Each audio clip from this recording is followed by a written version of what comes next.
Hey y'all, let's make us a big pot of vegetable beef soup.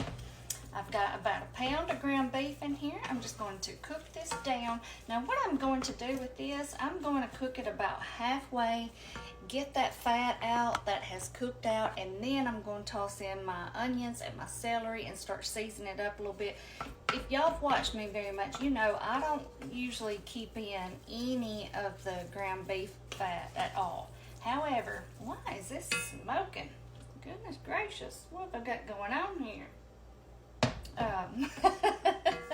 Anyway, if y'all have watched me very much, I think that's sidetracked now, you know that I don't like to keep very much fat.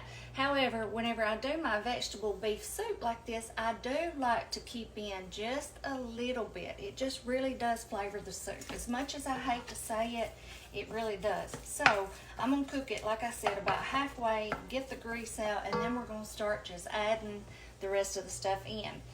Tonight I'm going very, very easy. The only fresh veggies I'm going to use is some onion and some celery. I'll show you that in a second. But I'm going to use a can of the diced potatoes. If y'all know, I've taken a liking to these potatoes. I think they're great and they're a simple little shortcut. And I have some sliced carrots. I have some fresh carrots in the fridge, but I thought I'm just going to go easy and do these. I am going to dice these up in like the little cubes. I don't want them to be in the big slices like that.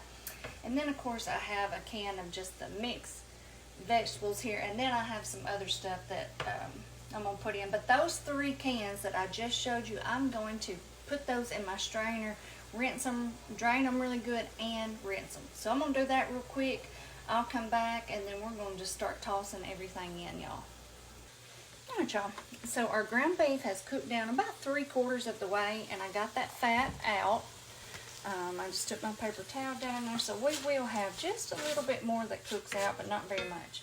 We're going to go ahead and go in with our onion and celery. I have 1 small whole onion here and 1 stalk of celery, and some of the leaves on the celery.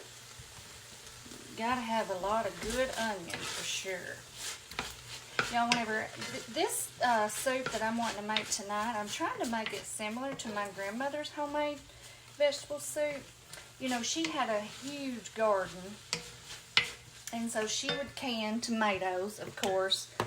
And I'm just gonna go in with some seasonings, y'all, while I'm talking. Garlic powder, onion powder. But she would can tomatoes from the garden, and then she would can some vegetable soup.